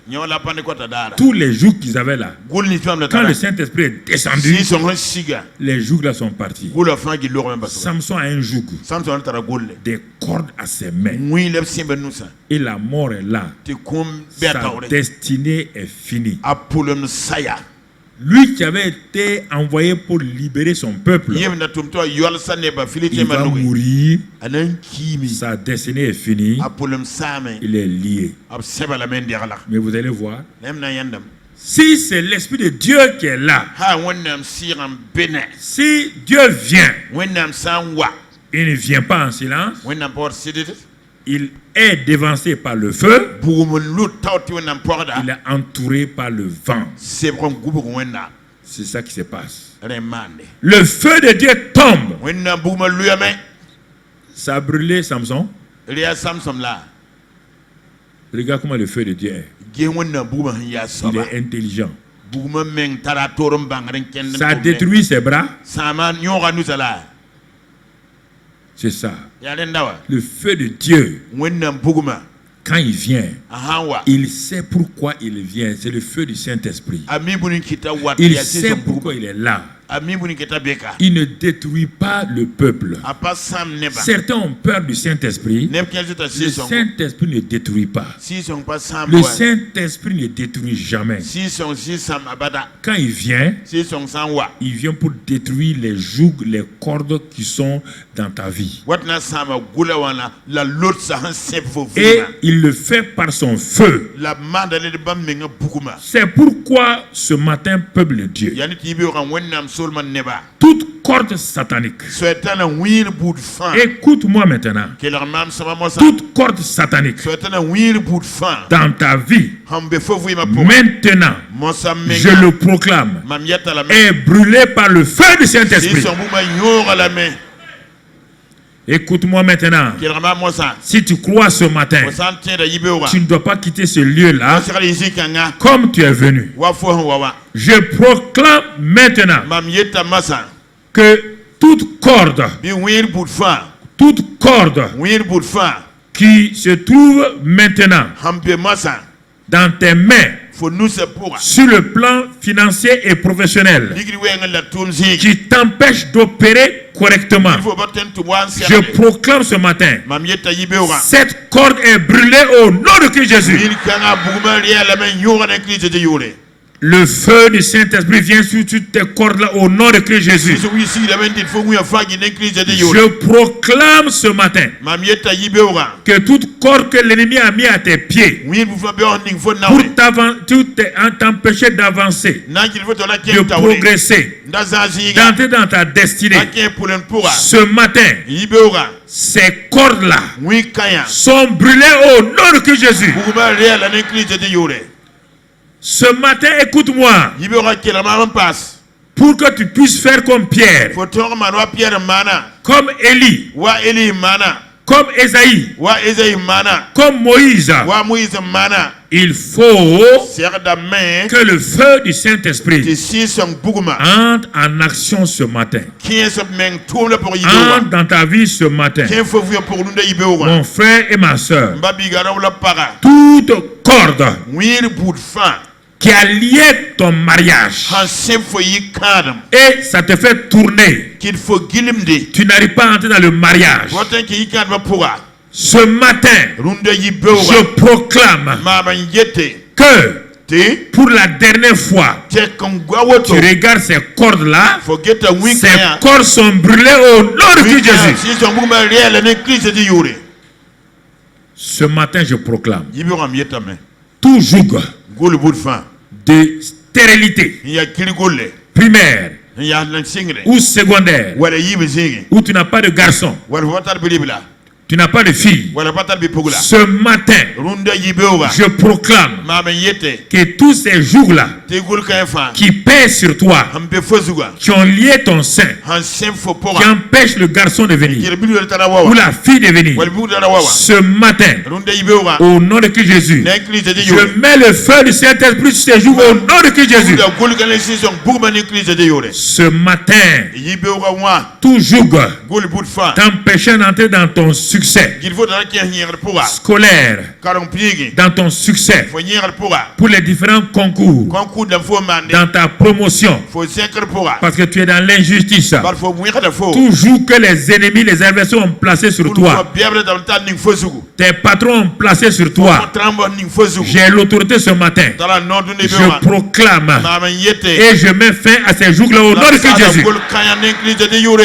Je proclame ta promotion maintenant au nom de Jésus. Ton succès au nom de Jésus. Ta victoire au nom de Jésus. Ce matin, je proclame que tout joug de maladie que l'ennemi a placé sur toi, maladie dite maladie dangereuse, maladie qu'on ne peut pas guérir, que la médecine ne peut pas, mais rien n'est impossible au feu de Dieu. Ce matin-là, pour toutes les maladies, d'où qu'elles viennent, des virus, des microbes, qu'elles viennent des esprits mauvais, le feu du Saint-Esprit les détruit ce matin au nom de Jésus. Le feu du Saint-Esprit détruit ce matin au nom de Jésus. Et à partir de ce matin-là, le Saint-Esprit qualifie l'œuvre de tes mains au nom de Jésus. Le même Saint-Esprit qui détruit les jours qualifie tes mains maintenant au nom de Jésus. Le même Saint-Esprit rend fécond ton sein au nom de Jésus. Le même Saint-Esprit te donne le succès au nom de Jésus. Comme il a donné le succès à Samson, il te donne le succès maintenant au nom de Jésus. Tous tes ennemis que tu vois là vont fuir devant toi au nom de Jésus. Les ennemis de Samson ont fui devant lui. Toi aussi, tes ennemis fuient devant toi au nom de Jésus. Ils sont venus contre toi par un seul chemin, ils s'enfuient par 7 chemins au nom de Jésus. Aucun ennemi ne peut prévenir contre toi. Je proclame ce matin, dis avec moi, ennemi, adversaire, ça n'est fini de vous.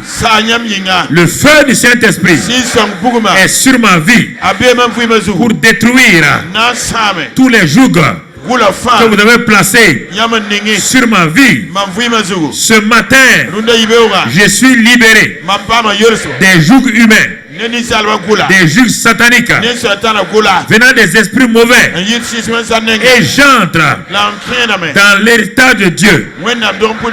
Merci Père, cela est fait, cela est réalisé au nom de Christ Jésus, au nom de Christ Jésus, au nom de Christ Jésus.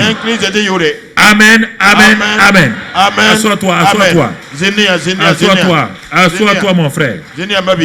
Assois-toi mon frère. Alléluia. Alléluia. Alléluia. Alléluia. Tu sais avec quoi Samson a vaincu ses ennemis? Avec une mâchoire. Quand le feu du Saint-Esprit vient, même la chose la plus sainte et simple devient surnaturelle. Dès que le feu du Saint-Esprit touche tes mains, tout devient surnaturel. Dès que le Saint-Esprit touche ta bouche devient surnaturelle. Dès que le feu du Saint-Esprit touche tes pieds sont surnaturels. Dès que le Saint-Esprit touche ton intelligence est surnaturelle. Dès que le Saint-Esprit touche tes oreilles entendent la voix de Dieu. Et que ce feu du Saint-Esprit vient sur toi. Qu'il te qualifie au nom de Christ Jésus. Et que tu ne sois plus sourd aux choses de Dieu. Et que tu entends la voix de Dieu. Quand tu parles, les choses s'accomplissent au nom de Christ Jésus. Tes paroles détruisent les liens de Satan au nom de Christ Jésus. Et la grâce de Dieu est sur toi au nom de Christ Jésus. Dans le nom de Christ Jésus, les choses ordinaires deviennent surnaturelles. Avec une mâchoire, il a vaincu ses ennemis. Tes ennemis sont sous tes pieds. Tes ennemis sont dans la défaite. Tes ennemis fuient devant toi. Quand le feu du Saint-Esprit est là, mon frère, ma soeur, qu'est-ce qu'il fait? Dieu se tient à côté de toi. Quand le feu du Saint-Esprit est là, ça veut dire qu'il a dévancé Dieu. On dit Dieu vient, non? Oui ou non? Quand le feu du Saint-Esprit vient, Dieu vient. Et quand Dieu se lève pour venir, ses ennemis font quoi? Ses ennemis font quoi? Le même Dieu qui va t'accompagner chaque fois. Chaque fois qu'il y aura le feu, tes ennemis vont fuir. Pas à cause de toi. Parce qu'ils verront derrière toi ton papa bon Dieu le guerrier vivant. Ils verront la présence de Dieu sur toi. Ils verront la présence de Dieu avec toi. Ils verront la réalité de Dieu en toi et avec toi. Et à partir de ce moment-là, mon frère, ma soeur, quand Dieu est avec toi, il dresse une table devant tes adversaires. Je proclame ce matin que comme Dieu est avec toi, il a dressé une table en face de tes adversaires. Tes adversaires vont te regarder. Tu rentres dans la paix et dans le repos. Tes adversaires vont te regarder. C'est ta phase de prospérité maintenant. Tes adversaires vont te regarder. Tu vas entrer dans un succès surabondant. Tes adversaires vont te regarder. Ils vont graisser les dents. Ils ne pourront rien faire. Ils verront l'abondance dans ta vie. Ils verront le succès dans ta vie. Tes ennemis vont te regarder. Ils vont assister à ton mariage. C'est le plus beau mariage de Ouaga. Ils vont regarder. Ils vont graisser les dents. Ils vont pleurer. Mais ils ne pourront rien faire. Je proclame ça sur ta vie. Le prince est en train de venir. Il est en train de venir. Au nom de Christ Jésus. Au nom de Christ Jésus. Au nom de Christ Jésus. Au nom de Christ Jésus. Alléluia. Alléluia. Écoute-moi. Dans Juge 15, verset 20. On est en train d'aller vers la fin tout de suite, on va arriver. Juge 15, verset 20. Il est dit là-bas que ceux qui voulaient mettre à la fin de la vie de Samson, là, quand il les a vaincus, qu'est-ce qu'il a dit? Samson fut juge en Israël au temps des Philistins pendant 20 ans. Après la victoire là, il a vécu encore combien? Il a rien encore combien d'années? À partir d'aujourd'hui, tes ennemis qui voulaient rire de toi vont te voir régner sur leur vie. Ceux qui voulaient finir avec ta vie là, ils vont te voir vivre encore. Ceux qui ont dit, on a fini avec lui, c'est eux qui ont fini avec eux-mêmes. J'ai dit ce matin qu'ils ont fini avec eux-mêmes. Ils ne verront pas ta fin.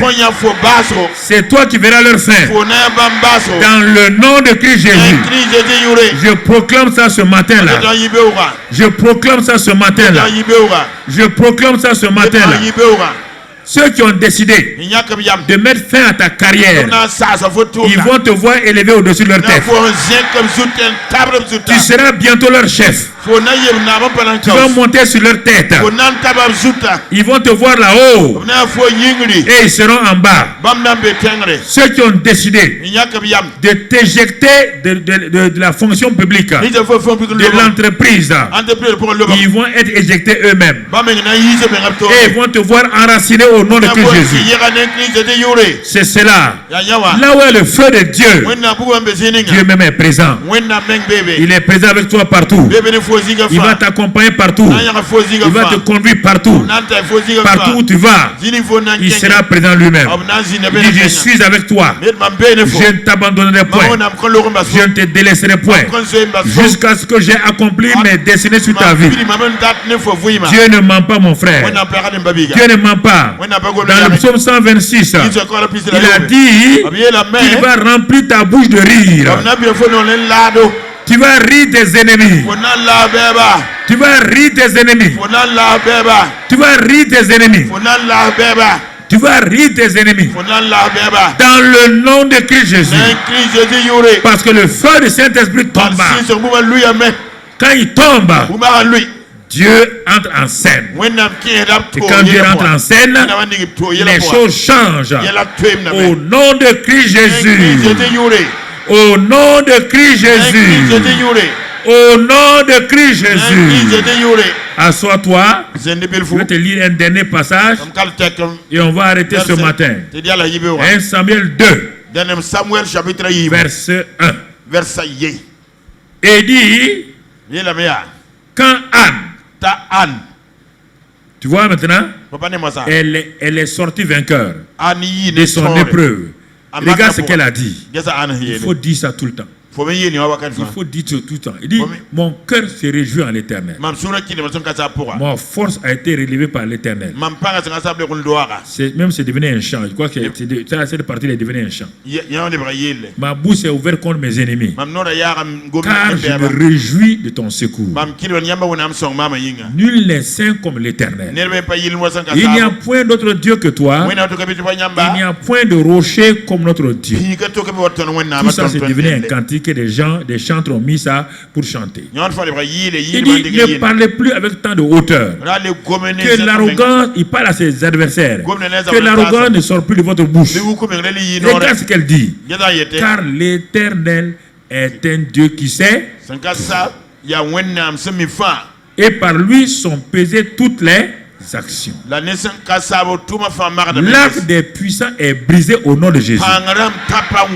Et les faibles ont la force pour ceinturer au nom de Jésus. Il dit ceux qui étaient rassasiés là se louent pour du pain et ceux qui étaient affamés se reposent. À partir de maintenant, rentre dans ton repos. Même la stérile enfante 7 fois. Que cette parole soit pour toi au nom de Christ Jésus. Et celle qui avait beaucoup d'enfants qui se moquaient de toi là, il dit elle sera flétrie. L'Éternel fait mourir et il fait vivre.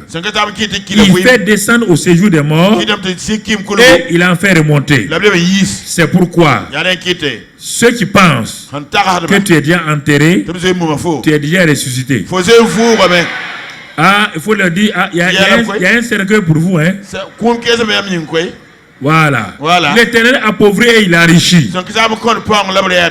Et je dis qu'il t'enrichit. Bon conforto pape sec. Mais il appauvrit ceux qui croyaient qu'il était chose. La terre de voilà nang sa. Il abaisse et il élève. Wena ma sikit la sekre. Comme tu as décidé Wa fo nyak yam. de l'élever, Ton na sekle moi. il t'élève maintenant. Avec la fo massa. De la poussière, il retire le pauvre. Du fumier, il relève l'indigent pour les faire asseoir avec les grands et leur donne en partant un trône de gloire. Que cela soit ton partage. Que cela soit ton partage. Que la grâce de Dieu soit avec toi. Quand ce dernier dimanche, pour commencer le premier dimanche de septembre, que c'est pourquoi le Seigneur m'a dit de venir te positionner. Si tu crois ça, donc septembre sera pour toi un mois fructueux, un mois exceptionnel. Et je proclame ce matin que le feu du Saint-Esprit tombe maintenant. Que le feu du Saint-Esprit tombe sur toi. Et que tu parles avec ce feu à partir de maintenant. Et les choses vont changer. Comme jamais ils n'ont changé dans ta vie. Lève tes mains et rends grâce à Dieu. Lève tes mains et rends grâce à Dieu. L'Éternel sait tout. L'Éternel est un Dieu qui sait tout. Il fait asseoir. Il libère les gens. Il bénit.